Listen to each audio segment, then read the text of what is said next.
Hey, what's going on, everybody? So in today's video, I want to walk y'all through how I made these concrete pots. And then after that, I want to redo this plant stand that I got here. I bought this on Amazon for about $200 and it's just not looking the way that I want. So I want to be able to display these pots on this plant stand and just create like a whole little vibe situation where I can show off these pots and put the proper plants on this plant stand. But first, let me show y'all how these concrete pots look. This is like a round mold that I use, has a drainage hole. Let me take y'all in so y'all can get the texture.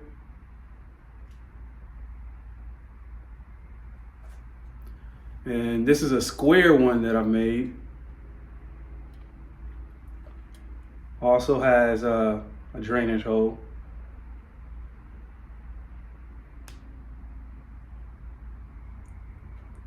So let's get into it. Okay, so this right here is what we're working with. It's called Perfect Plaster. I bought this on Amazon. I will put in a picture of how much it costs. This is Perfect Plaster, pottery and ceramics. So this is a white powder. So what I want to let y'all know is I'm more so used to working with concrete to make things, but it's hard for me to find a concrete that's in like a pure powder form. Most of the concrete that I find at the big box stores, it has like a lot of gravel and a lot of little fibers in there, just because it's made to secure like a structure or what have you. But this right here is a powder, and I can't find concrete powder, so I'd rather work with this. It is cheap and you get like a big 8-pound bag of it for a decent price. So that's what we're working with. If you do decide to use like a fine powdered concrete, you are gonna have to mix it with sand. And when it comes to putting it in a mold to make a pot, it's also a very long drying time, because with concrete, the water will rise to the top of the mold and it will take about 3 to 4 days to properly dry so that you can take it out of the mold. So that's why we are using this right here. So let me show you another material that we're gonna use. I'm gonna show you the molds actually. So these are the molds right here. This is a square one, and it's a silicone mold inside of this plastic base. And this is the round mold inside of the plastic base. So I'm gonna take this apart so you can show, so you can see how it looks. I also got these on Amazon. I'll post a picture of these and the price, that, you know, how much I paid for these. So taking this out of the mold, let me show you. This is the silicone mold that you're gonna be using. As you can see, it's pretty used up. And what happens is I want to take the plaster mix and I'm going to fill it in here. And when it hardens off, you're going to peel this back to unmold it. That's what this is all about. But it's important for me to also tell y'all, I don't recommend washing this with soap.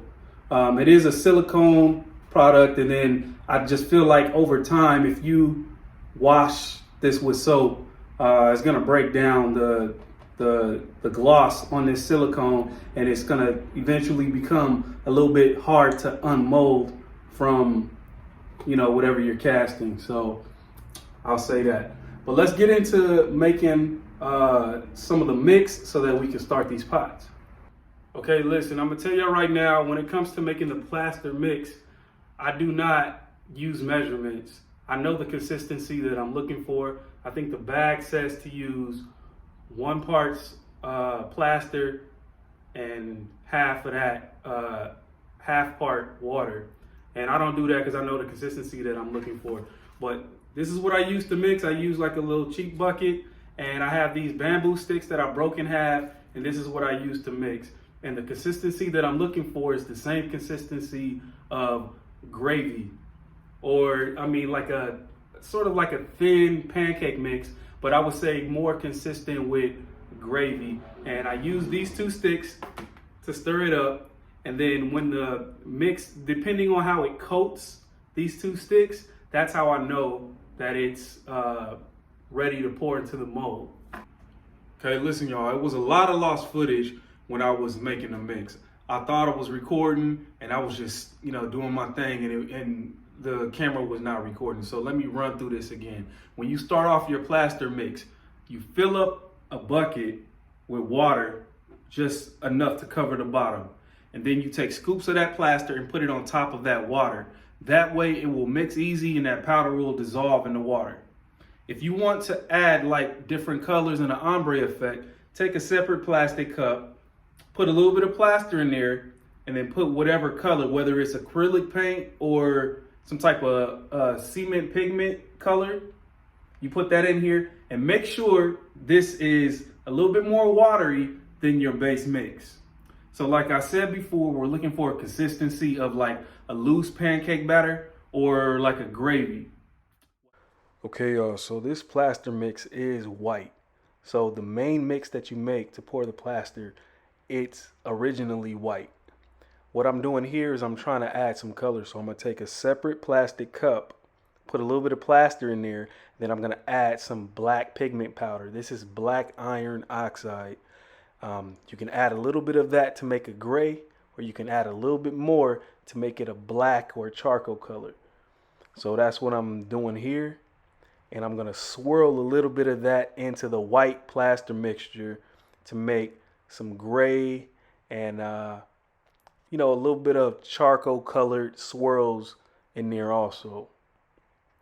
So I said before, when you add that color, you want to make sure the color mixture is a little bit more runnier than the main mix.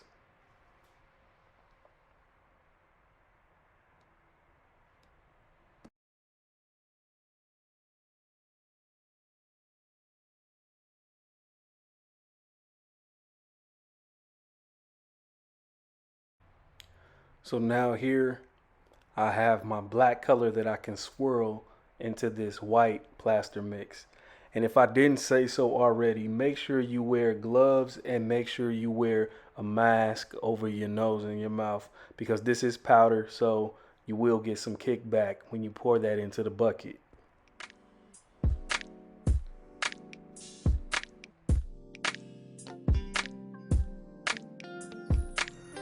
Okay, so next I'm trying to add some acrylic paint to this main mix. This is black cheap acrylic paint that I got from the dollar store. I'm gonna add this to the main mix of this plaster, and if you add any type of acrylic paint to a plaster mix, it's gonna thicken up really quick.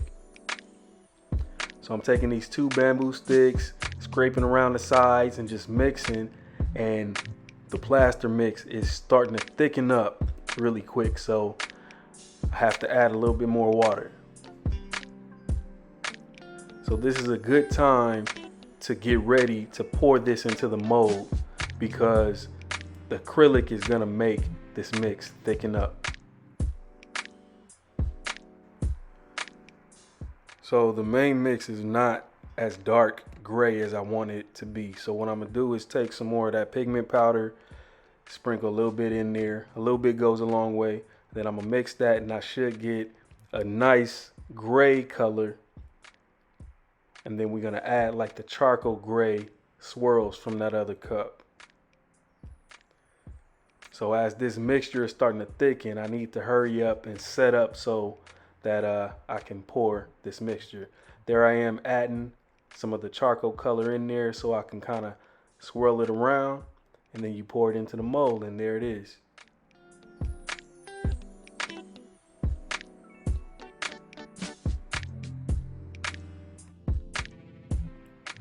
Okay, so what had happened was I was trying to set up the camera and the mix got too thick. This is not the consistency that you want to pour. It should be easy to pour. That's the consistency that you want.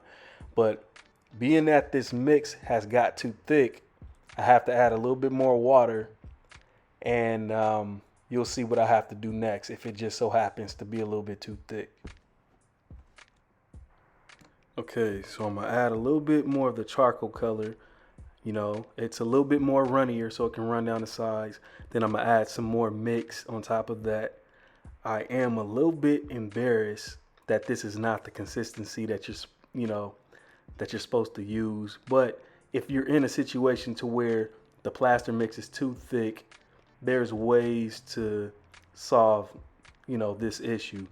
You take the mold and you slam it up against the table.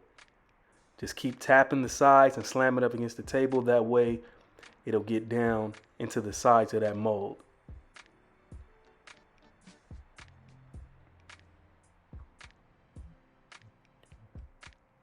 So I'm kind of moving fast right now because it's just the mixture is starting to set.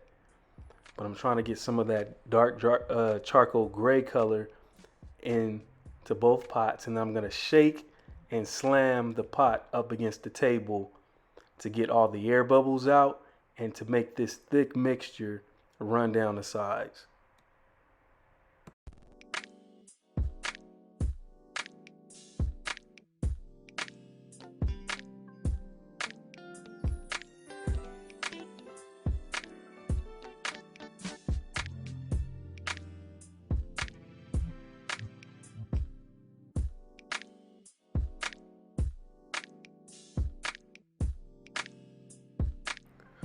So what I'm doing here is I'm gonna continue to hit the sides and make sure all the air bubbles rise to the top.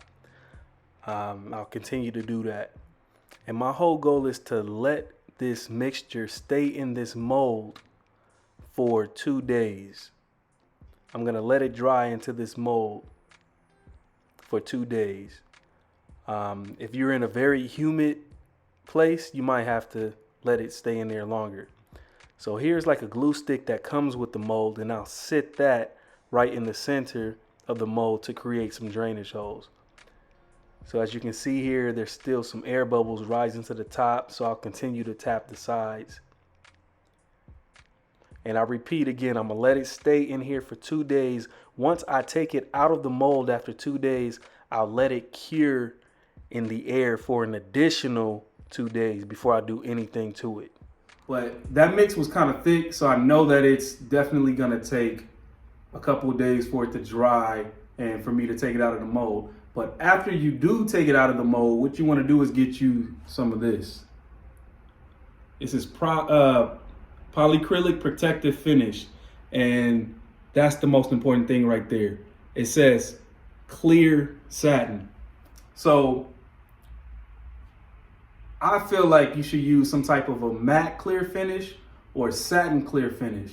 If you use like a high gloss finish on these pots, then it's gonna give more of a pottery look. It's gonna, you're moving away from the natural look of the, concrete. What you wanna do is get you something like a tray with a paintbrush.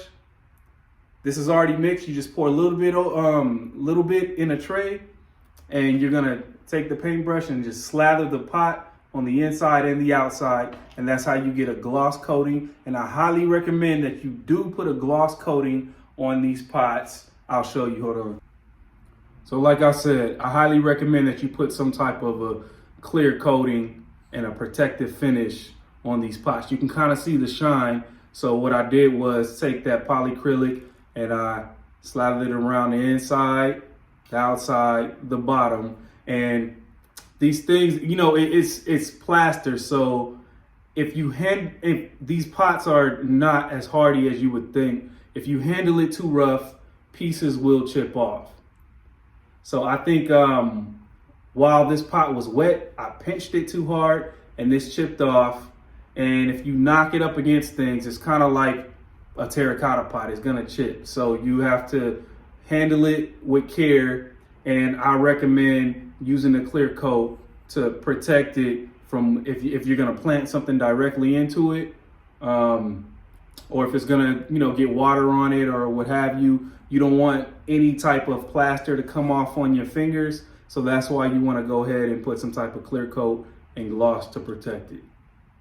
So now that we done made these pots, it's time to set the plant stand up. I rearranged everything and I kind of got it displayed the way that I want. So let me give you a tour of the plant stand and see how y'all like that.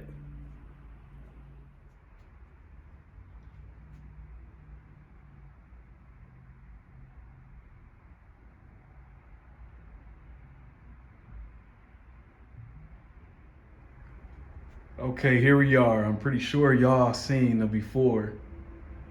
Now here is the after. So let me tell y'all, this window right here, this is a west facing window.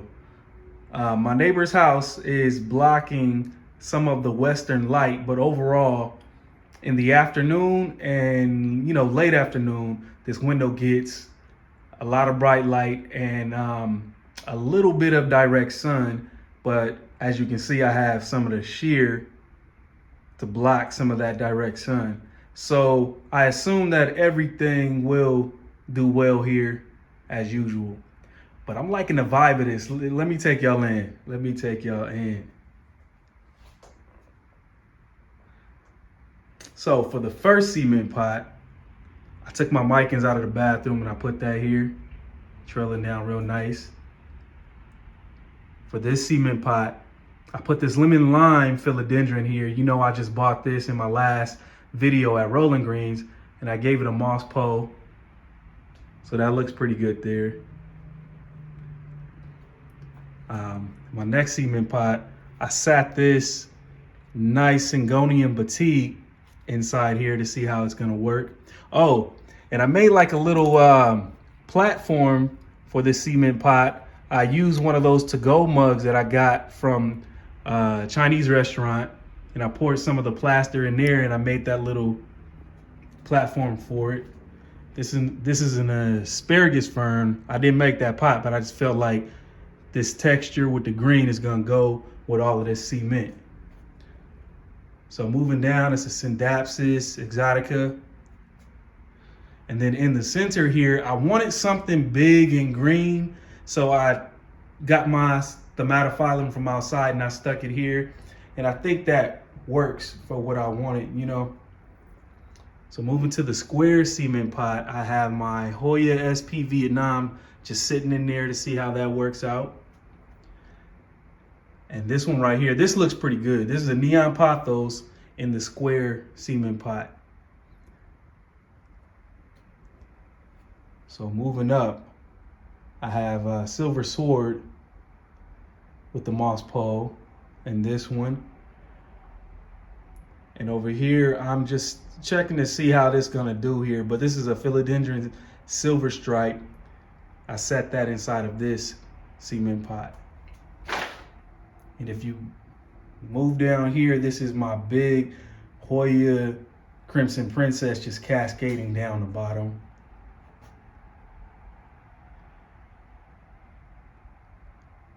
And then hanging to the left, that is another Hoya Crimson Princess. And then right here, this is a good philodendron Brazil hanging next to it. So overall, I'm really happy at the outcome. I like how I can display these pots on 4 different tiers. And I'm just happy that I rearranged this plant stand. So now it's giving the vibes that I really wanted. And it's a nice little focal point before you walk into this dining room. So y'all let me know how y'all like it.